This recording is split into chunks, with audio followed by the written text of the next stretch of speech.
Hello, hooligans. So, as you can see, I'm back in my truck, and I'm very glad for it. I was not comfortable in that Volvo at all. It hurt.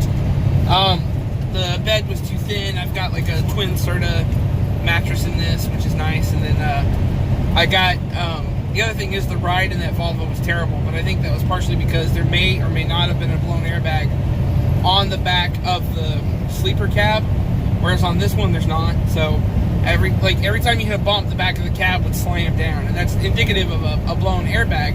But when I checked, I couldn't see a blown airbag. So, you know, go figure. I guess maybe there was or maybe there wasn't. I'm not 100% sure. So, I got the truck back. Obviously, I'm actually driving it over to my place that I'm going to start storing it, because the place that it was being stored got robbed. We got robbed, basically, or got broke into, sorta. I mean, you can kind of drive in. You can just kind of drive in, and I think somebody got in there and they got between trailers, and they cut a hole open in a convertible and took the radio and shit out. So anyway, grand total for the whole thing was $4,535.23. They did, what did they do? They diagnosed, removed, and replaced the air compressor, resealed it, and resealed the fuel pump, sorry. And that was $720 at $90 an hour. So they said they did it for 8 hours. The air compressor itself was $3,000. I did ask, was that reman or was that brand new? That was reman. So just remember that if you buy a Picard engine. Troubleshooting coolant link, pressure tested coolant system, that was 1 hour at $90 an hour for $90. They added orange antifreeze at 3 gallons. Diagnosed, removed, replaced air fitting at solenoid valve, that was 0.5 hours. So that was $45 for that. It was a 3/8 DOT air fitting and O-ring 13.1 by 1.62. Oil supply pipe, O-ring copper, O-ring banjo union, O-ring copper, hydraulic pump gasket, power steering O-ring, coupling, quick release, and fitting. Sales tax was like $650, so, or something like that. So, so all together it was. It looks like the banjo union was $155.50. Whatever the hell a banjo union is. Now I gotta look that up and see what the fuck a banjo union is. Anyway, there you go. That's what it was, and that's what it cost me. Now, would I have been able to do this? I was able to do this, but was I able to do this and pay myself? No. So that's the big kicker there. So the only reason I had the money to do this is because all of my bills were paid. I knew all of my bills were paid, and there wasn't anything that was going to change that. So, you know, and that was the thing. Now, paying myself basically this week and next week, I'll probably just concentrate on trying to make sure I eat, which is pretty much what I was doing anyway. I was looking at trying to get if I was going to have enough money left over, I was going to try and get like a GPS, like a truck GPS to go up here, but I just can't justify spending the money on it right now. So, obviously, because I just spent money on this. So, I think we're basically, to give you a nickel's worth of free advice, young man, if you're going to do this, try to do it with money in the bank. I was lucky. And if you're going to do this, try to do it as, try to live your life as cheaply as possible. Otherwise, I mean, once you get to the point where you've got money coming in, $15,000 or $20,000 in the bank, and you can just, something happens, you can write a check for it, blah, blah, blah. That's one thing.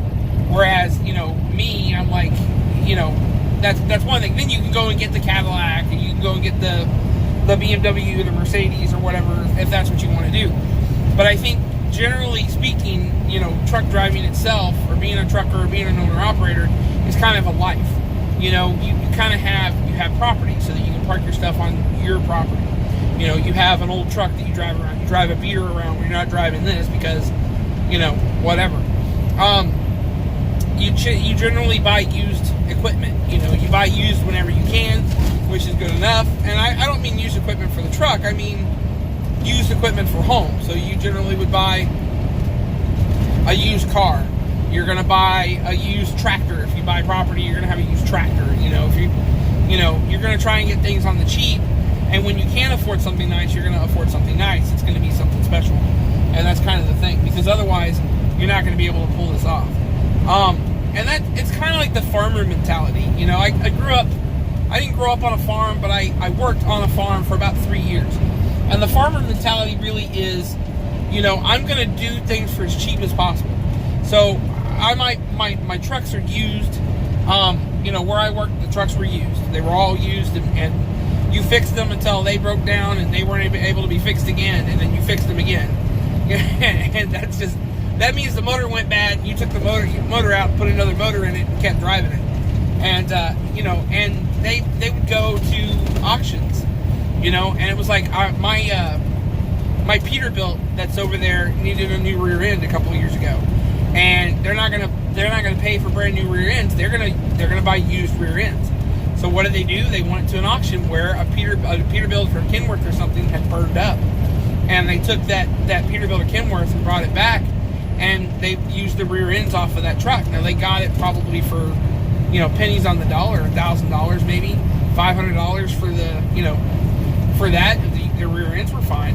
So they took the rear ends off of that and you know, put it under my truck and threw my rear ends out in the yard somewhere, and the frame for that thing out in the yard somewhere, and hopefully hauled it off and you know, sold it for scrap at some point. But that's kind of the same mentality that you have to have. You have to have that, you know, that mentality. Obviously, you know, if you don't have a place, if you have an apartment like me, you can't go off and buy a burned up Peterbilt and take the rear ends off and slap them underneath your Kenworth. You know, you have to have somebody else do it, but you can, you know, you can source your own parts if that's what you want to do. And you have to be willing to work on your stuff. That's the other thing. So just remember, like, you know, this is the kind of life where you can't really throw money at stuff. You've got to, like, really shop it and make sure that you know what the right price is to pay. And I didn't really do that, but you know, this is the guy I'm buying the truck from recommended to use, and so I did, and that was how that worked out. But anyway, that's pretty much it. Not really, again, no scenery, because I'm just driving from where I picked it up to, you know, where I'm going to park it, and which is out in the country now, and way out in the country. And so I'll have to drive down here every Tuesday, and pick it up and go to the yard in Fort Worth, pick up the trailer, and then go back to Bryan.